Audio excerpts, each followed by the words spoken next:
Nós estamos numa série chamada Organizando Emoções com Jesus, e nesses dias nós temos aprendido 6 preciosas ferramentas, 6 recursos extraordinários que Jesus tem disponibilizado para que as nossas emoções estejam devidamente organizadas, para que as nossas emoções estejam em ordem nesse tempo tão desafiador que nós vivemos. E hoje eu quero compartilhar com você uma 7ª ferramenta, um 7º recurso, e nós vamos falar hoje sobre vulnerabilidade.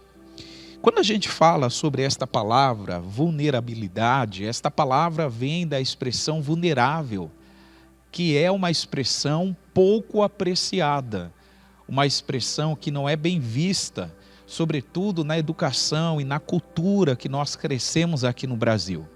A cultura que nós recebemos é uma cultura de superação de problemas, é uma cultura que não valoriza expor suas fragilidades, expor suas fraquezas, expor as suas limitações. Pelo contrário, nós fomos educados numa cultura que é exatamente o oposto: não expõe as suas fraquezas, porque se você expor, você será tido, você será percebido como uma pessoa frágil, uma pessoa vulnerável. E na realidade, na vulnerabilidade existe uma grande bênção, e é sobre isso que eu quero falar nesta ocasião com vocês. O que é vulnerabilidade? Vulnerabilidade é estar sujeito a ser atacado e a estar numa posição de fragilidade. Ou seja, estar vulnerável na vida cristã é se livrar das nossas autodefesas, é nos livrar daquelas proteções que nós constituímos para manter as pessoas afastadas de nós. Uma pessoa vulnerável, ela está exposta aos seus medos, e ela está exposta a receber julgamentos dos outros. Então, quando a gente evita levantar essas autodefesas, essas barreiras na nossa frente, nós podemos dizer que essa pessoa, que nós estamos sendo vulneráveis e agindo com vulnerabilidade. Ser vulnerável é celebrar a fraqueza, é entender que na fraqueza há uma grande bênção. Ser vulnerável é um modo de entender que quando estamos fracos, é aí que estamos fortes.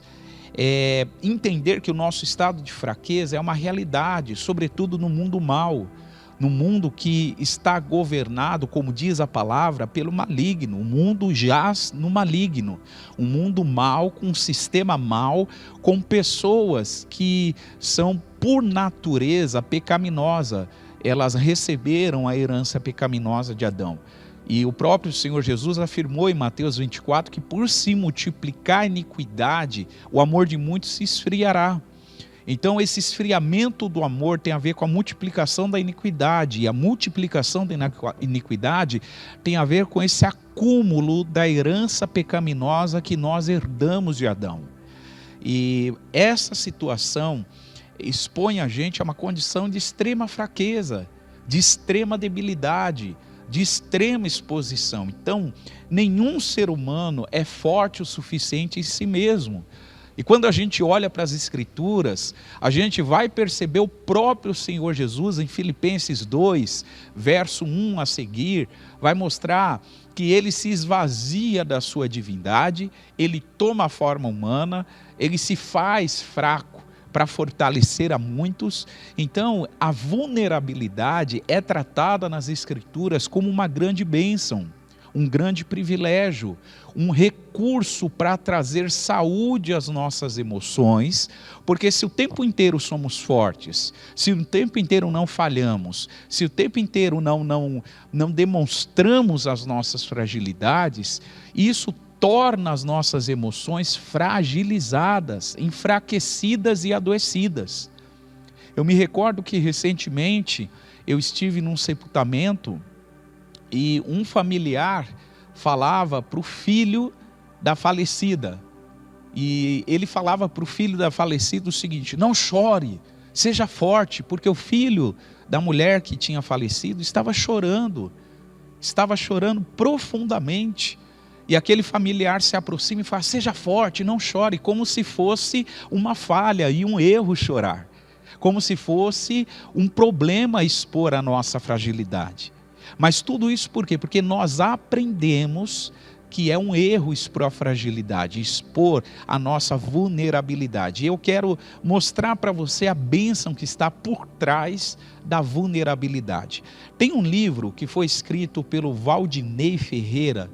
O nome desse livro é A Bênção da Vulnerabilidade, Reflexões em Tempos de Pandemia.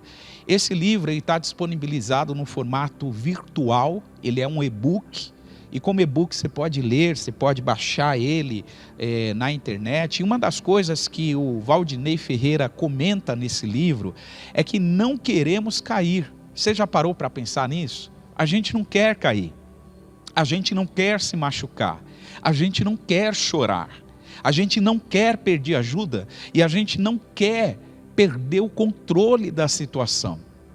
Porque ser vulnerável é estar sujeito exatamente a isso. Ser vulnerável é estar sujeito a cair, a se machucar, a chorar, a pedir ajuda e a perder o controle da situação. Então uma pessoa vulnerável, ela tem essas marcas. Só que nessas marcas que são expostas, a força de Deus se manifesta na fraqueza da pessoa. E nesse livro, o Valdinei traz uma reflexão muito importante. E ele comenta: quem não cai, não aprende a andar de bicicleta. Você pode não cair, mas não sentirá o vento no rosto e o cheiro da mata numa trilha. Viver é carregar histórias, é carregar marcas, é carregar cicatrizes, é carregar aprendizados que são reflexos, às vezes, de expor a nossa fragilidade. Então essa reflexão que ele faz é muito importante, porque eu me recordo de alguns fatos da minha infância e adolescência aqui em São Paulo, e eu me recordo que a gente na infância andava de carrinho de rolemã. E andar de carrinho de rolemã era uma adrenalina total, porque a gente andava às vezes em 2, 3, 5 pessoas num carrinho e descia uma descida sem segurança nenhuma em alta velocidade. Mas era impressionante, era indescritível a sensação de ter o rosto sendo tocado pelo vento, o vento batendo no nosso rosto e lá embaixo você fazendo uma curva em alta adrenalina. Então, essa experiência de andar de carrinho de rolemã tornava a gente muito vulnerável. E é importante observar isso, que a vulnerabilidade expõe a gente a riscos. Só que ao mesmo tempo que expõe a riscos, traz para nós alguns aprendizados. Eu separei uma foto aqui para também trazer mais uma lembrança da minha infância.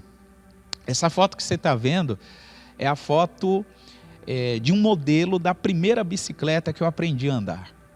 E a única diferença é que a minha bicicleta não era vermelha, ela era azul. E eu aprendi a andar de bicicleta em 1988, com 6 anos de idade. E eu lembro que meu pai me ensinou a andar de bicicleta. Essa bicicleta minha, ela tinha rodinha, e logo quando eu recebi o presente, meu pai desempacotou da caixa, começou a montar as rodinhas, eu quis descer rápido para a rua e ele foi comigo. E eu lembro que no primeiro dia, ele acompanhava as minhas primeiras pedaladas, me empurrava. No outro dia também, quando chegou no terceiro dia, que eu fui andar de bicicleta na rua, eu percebi que ele desmontou as rodinhas. E eu fiquei preocupado, porque as rodinhas é que me davam o suporte. As rodinhas é que me ajudavam a pedalar e a manter o equilíbrio. E o meu pai desmonta as rodinhas no terceiro dia que eu estava andando de bicicleta. E foi interessante que nesse terceiro dia ele desceu comigo e ele ficava segurando no banco assim por trás e eu pedalando. E aquela experiência marcou a minha vida. Foi em 1988, eu estou falando de mais de 30 anos atrás, 32 anos atrás.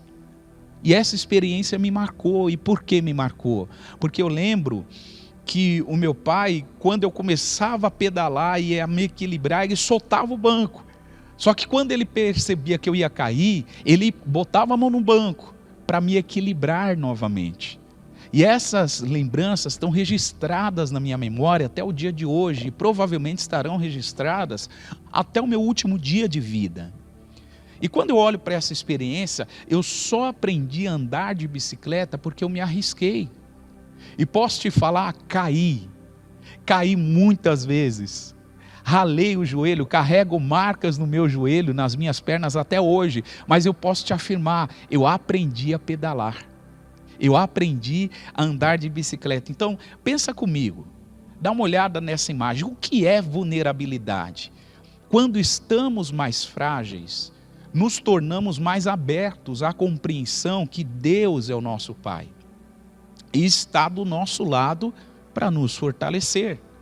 Não significa que Ele nos quer ver sofrendo, mas é no solo da vulnerabilidade que pode brotar a árvore forte chamada confiança. Se não estamos expostos, se não assumimos risco, como desenvolveremos a nossa confiança? Então eu trouxe essa imagem para você ver um pai ensinando um filho a andar de bicicleta, uma imagem que é muito nítida na minha mente, do meu pai me ensinando a andar de bicicleta, e talvez Deus, Ele esteja operando da mesma forma na sua vida. Talvez Deus está como um pai guiando os teus passos, mas ao mesmo tempo te empurrando a correr riscos, te empurrando a uma posição de fragilidade. E olha que interessante, isso é tão real, que quando Deus percebe, como bom pai que é, que nós estamos correndo risco, Ele corre para nos amparar. Eu lembro de Lucas capítulo 11, e a palavra diz que nós, sendo maus, sabemos dar coisas boas aos nossos filhos, quanto mais nos dará o Pai Celestial, o bom Pai. Em outras palavras, Jesus estava ensinando que pais humanos, eles se esforçam por ser bons, mas são maus. Eles dão bons presentes para os seus filhos, mas a origem dos pais humanos, como eu disse, é princípio, é a natureza pecaminosa. Então eles são maus, mas mesmo sendo maus, eles sabem dar boas coisas aos seus filhos. Imagine então o Pai Celestial. Então a linha de raciocínio que nós temos aqui é: Deus não vai te colocar numa roubada. Se Deus está falando ao teu coração sobre fragilidade, sobre vulnerabilidade, não é porque Ele quer ver você sofrendo, não é porque Ele quer ver você caído, não é porque Ele quer ver você derrotado, mas Ele quer sim que você desenvolva uma confiança inabalável em quem Ele é. Por isso, eu quero te mostrar na Bíblia 2 exemplos de vulnerabilidade. O primeiro exemplo é o apóstolo Pedro. Veja o que está escrito em Mateus 26, do 31 ao 35. Então Jesus lhes disse: todos vós, esta noite vos escandalizareis em mim, porque está escrito: ferirei o pastor, e as ovelhas do rebanho se dispersarão. Mas depois de eu ressuscitar, irei adiante de vós para a Galileia. Mas Pedro, respondendo, disse-lhe: ainda que todos se escandalizem em ti, eu nunca me escandalizarei. Disse-lhe Jesus: em verdade te digo, nesta mesma noite, antes que o galo cante 3 vezes, me negarás. Disse-lhe Pedro: ainda que me seja necessário morrer contigo, não te negarei. E todos os discípulos disseram o mesmo. Veja que interessante, Jesus está ensinando para os discípulos sobre a necessidade do seu sofrimento, da sua morte, do seu sepultamento e ressurreição ao 3º dia. Mas quando os discípulos ouvem isso, em especial Pedro, ele reage de uma maneira muito forte, muito rápida. Pedro, ele diz para o Senhor que ainda que todos o negassem, todos os desamparassem, ele não haveria de negá-lo. E Jesus afirma para Pedro: Pedro, nessa noite, o galo não vai cantar antes que 3 vezes você me negue. 3 vezes, nessa noite, o galo não vai cantar antes que 3 vezes, isso mesmo, você me negues. E nesse momento que Pedro ouve essa descrição de Jesus, ele já dá uma réplica. Ele já apresenta um outro argumento e diz: ainda que me seja necessário morrer contigo, eu não te negarei. E Jesus olha para essa resposta de Pedro, e o texto segue no versículo 69, mostrando que Jesus foi preso. Pedro, ele acompanha a prisão de Jesus de longe, olhando de longe, e em um determinado momento Pedro se reúne com algumas pessoas próximo de uma fogueira, e acontece isso que nós vamos ler no verso 69 a 75. Ora, Pedro estava sentado fora no pátio, e aproximando-se dele uma criada disse: tu também estavas com Jesus, o Galileu. Mas ele negou diante de todos, dizendo: não sei o que dizes. E saindo para o vestíbulo, outra criada ouviu, e disse aos que ali estavam: este também estava com Jesus, o Nazareno. E ele negou outra vez com juramento: não conheço tal homem. E logo depois, aproximando-se os que ali estavam, disseram a Pedro: verdadeiramente, também tu és um deles, pois a tua fala te denuncia. Então começou ele a praguejar e a jurar, dizendo: não conheço este homem.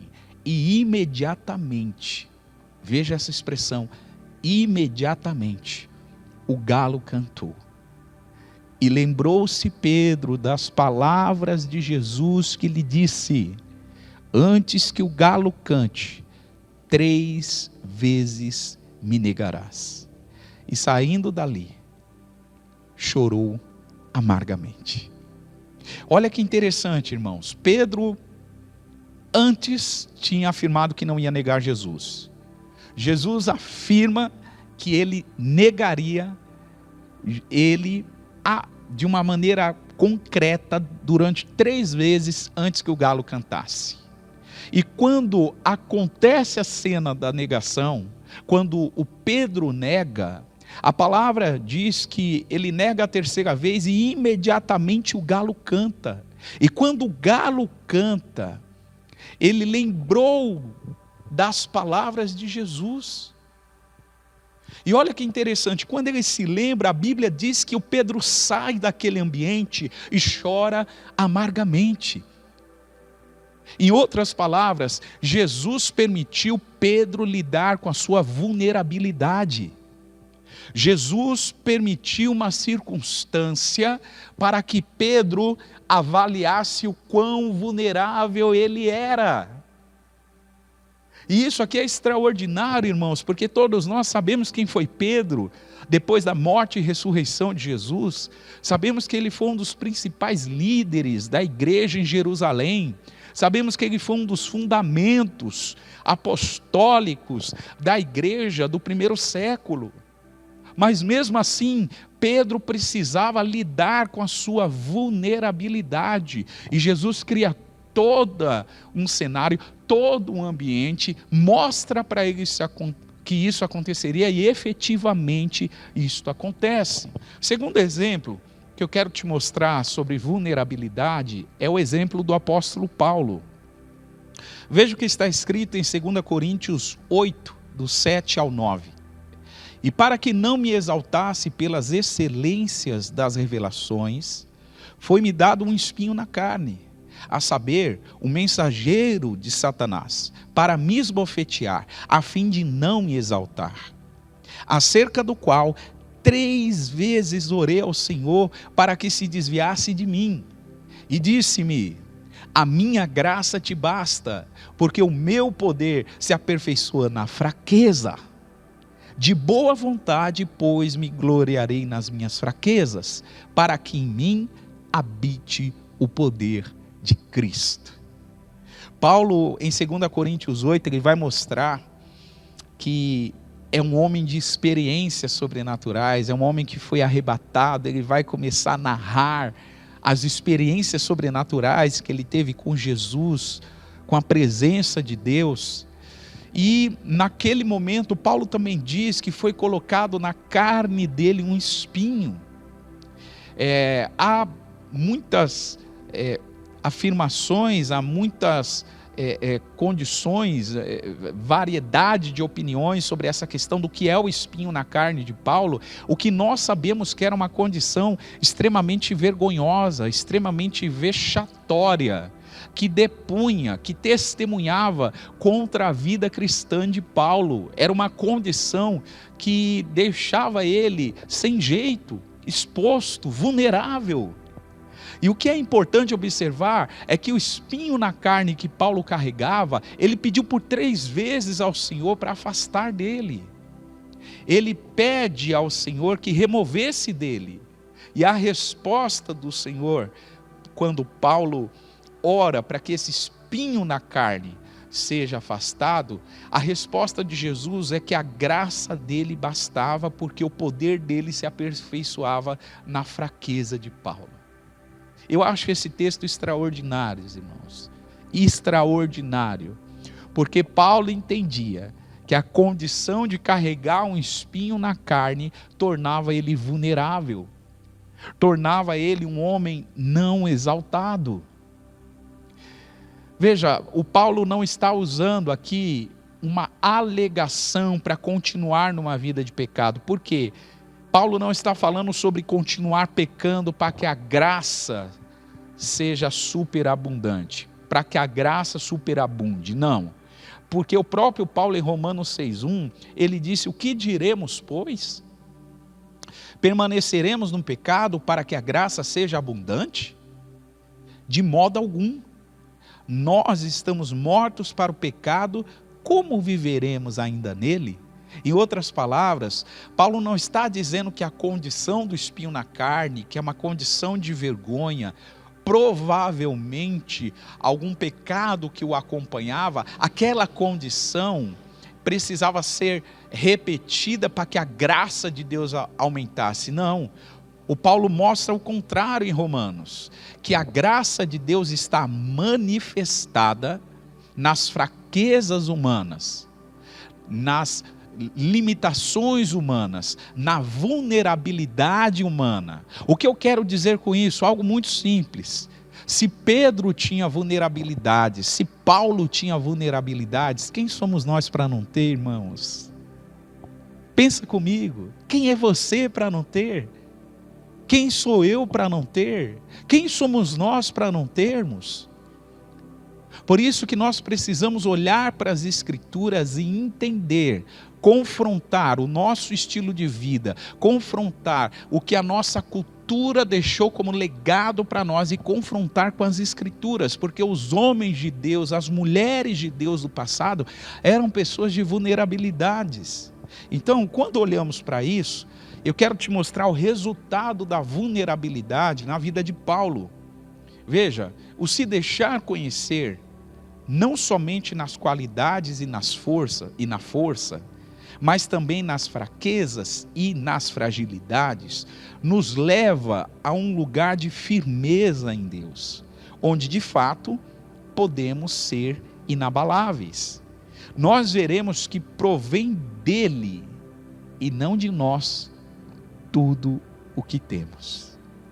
A vulnerabilidade é uma bênção, por quê? Porque a gente passa a olhar para quem Deus é, passamos a olhar para quem nós somos e vemos que tudo que temos e possuímos não é por nossa causa, mas é por causa dele. Aleluia!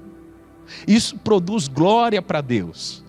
As nossas vulnerabilidades produzem glória ao Senhor, exaltação ao Senhor. O nome do Senhor é destacado e não o nosso.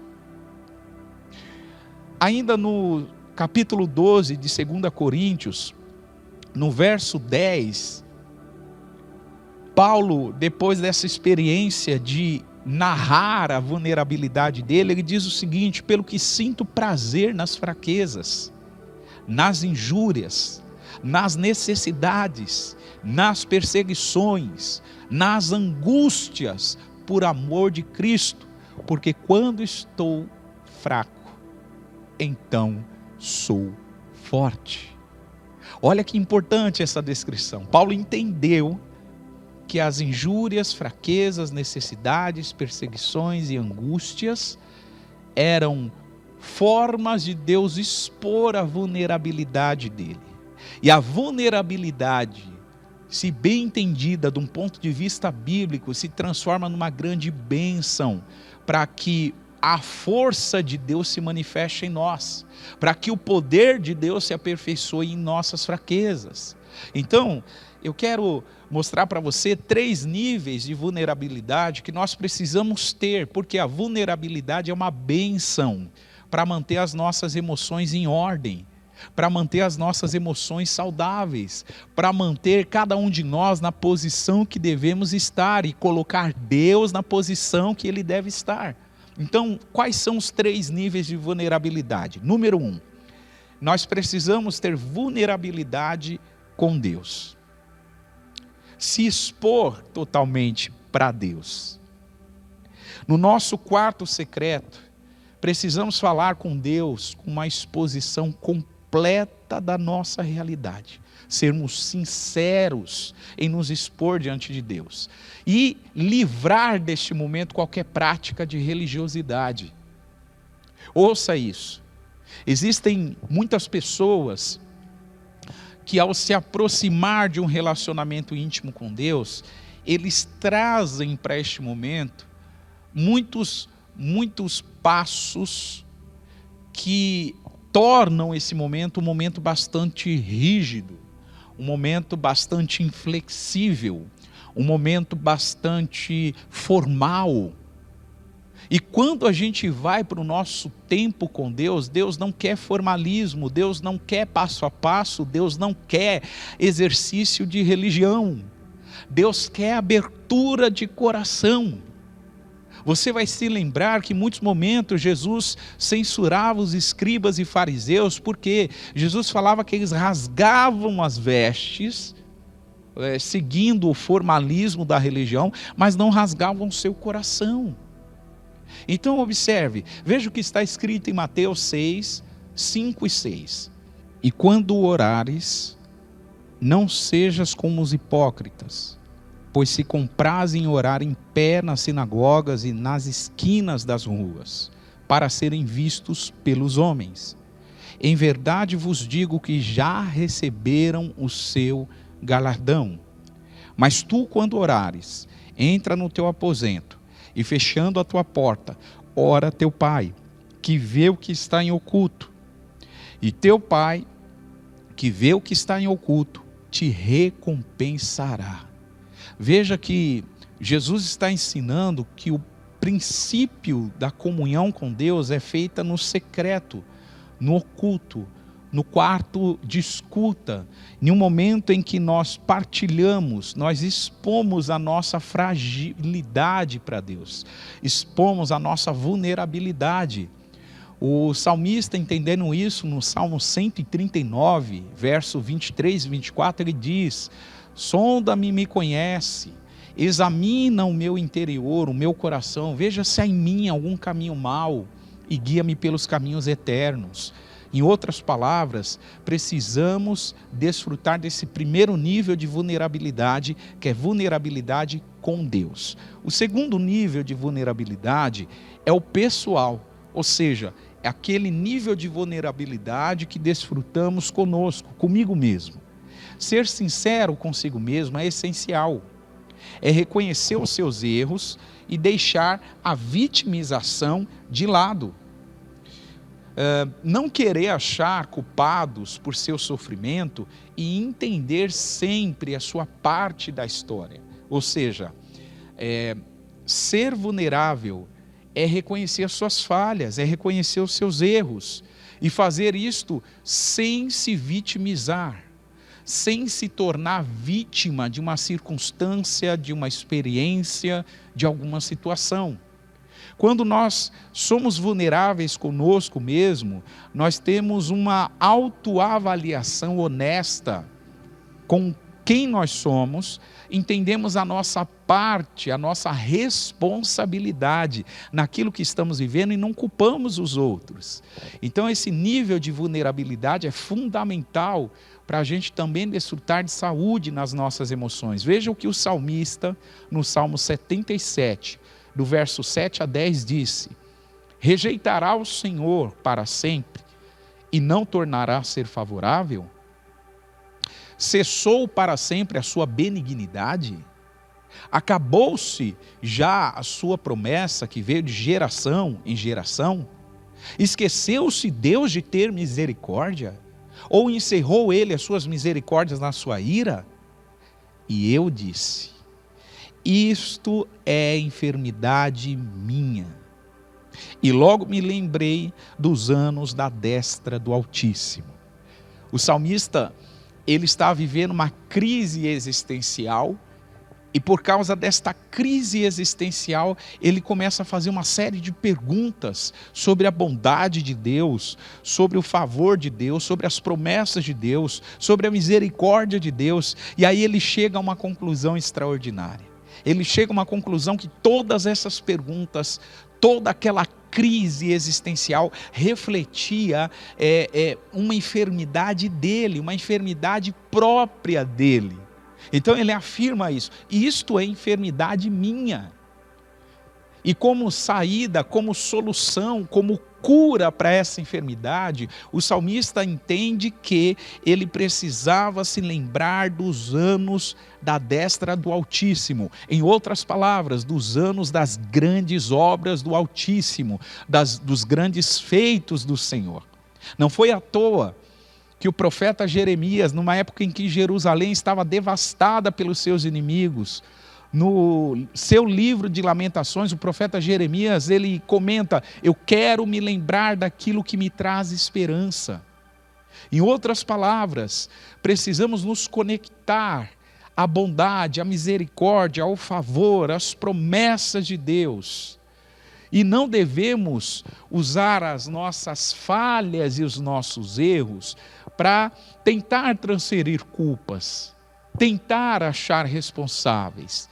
Pensa comigo, quantas experiências nós vivemos que poderíamos ter desfrutado aprendizados, poderíamos ser mais maduros, mas a gente insistiu em querer achar um culpado, em querer transferir responsabilidade, ao invés de abraçarmos a nossa responsabilidade, termos uma avaliação honesta da nossa vulnerabilidade e não nos fazer de vítima.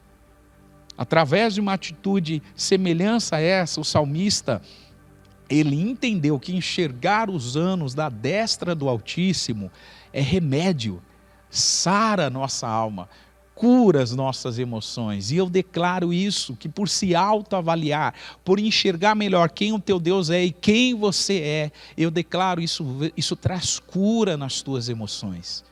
Isso traz saúde nas tuas emoções. Isto organiza de alguma forma as tuas emoções para você ficar mais alinhado à vontade dele. E o terceiro nível de vulnerabilidade é a vulnerabilidade em relação ao outro, ao próximo, como disse Jesus. Então, o primeiro nível é a vulnerabilidade para com Deus. Segundo nível, a vulnerabilidade para comigo mesmo. E terceiro nível, a vulnerabilidade para com o próximo. Devemos ser sinceros com os outros, com o nosso próximo. A sinceridade com o próximo é a expressão de amor. E Jesus disse que amar o próximo como a nós mesmos é o segundo mandamento mais importante. Então em Tiago 5,16 está escrito: confessai as vossas culpas uns aos outros e orai uns pelos outros, para que sareis. A oração feita por um justo pode muito nos seus efeitos. Glória a Deus. O apóstolo Tiago está ensinando a compartilhar o coração. E só há compartilhamento se alguém está expondo as suas fragilidades, as suas vulnerabilidades, seus pontos vulneráveis. Então, existem mandamentos da palavra de Deus que nós só conseguiremos praticá-los, só conseguiremos vivê-los, só conseguiremos obedecê-los se a gente se expõe, se a gente mostra esses pontos frágeis da nossa vida. Tiago 5,16 é um deles. A palavra diz que nós devemos confessar culpas uns aos outros. Não é confessar pecados. Pecados a gente confessa para Deus e só Ele pode perdoar. Confessar a culpa é confessar a consequência. Qual é o nível de comprometimento da nossa consciência que o pecado promoveu? Esse tipo de culpa, a palavra diz que eu não confesso para Deus, eu confesso para o outro. Eu confesso para alguém da minha confiança. Essa pessoa ora comigo e a oração feita por um justo pode muito nos seus efeitos. E eu lhe afirmo isso. Uma oração feita por um justo pode muito nos efeitos de curar as emoções, de organizar as emoções, de deixar a gente mais alinhado à vontade de Deus para as nossas emoções. Eu quero já caminhar para o final, porque nós vamos orar sobre isso, e eu quero deixar aqui uma dica de leitura muito importante. A Brené Brown, que é essa autora americana, ela escreveu um livro chamado A Coragem para Liderar. E tem um outro livro dela falando sobre a coragem da fragilidade. E uma das coisas que a Brené Brown trabalha muito nos seus livros é essa questão da vulnerabilidade. E ela afirma, uma das frases, eu trouxe 2 frases dela para você refletir. Uma delas, ela diz: vulnerabilidade é ser o primeiro a dizer eu te amo, sem saber se a declaração será retribuída. A pessoa vulnerável é a primeira a se expor, é a primeira a declarar. E muitas vezes essa declaração não tem retribuição e está tudo bem. E por que está tudo bem? Porque esta pessoa já tem uma consciência da importância de se apresentar como alguém frágil, vulnerável. Uma outra frase dela: vulnerabilidade não é ganhar e nem perder. Vulnerabilidade é ter coragem de se expor, mesmo sem poder controlar o resultado. Aprenda isso. Existem muitos resultados que nós não podemos controlar. Aliás, a nossa vida é controlada por Deus. Ele controla os resultados da nossa vida. Nós podemos controlar o que plantamos, o que semeamos. Por isso que Eclesiastes 11 e Provérbios também é uma série de lições práticas para que nós escolhamos corretamente as sementes que plantamos, porque eu posso escolher o que eu planto, mas eu não escolho o que eu vou colher. Eu posso escolher plantar vulnerabilidade, me expor, falar sobre as minhas fragilidades e limitações, mas nem sempre quem é vulnerável tem a retribuição à altura, e está tudo bem. Porque essa pessoa já está consciente da importância de seguir os mandamentos de Jesus.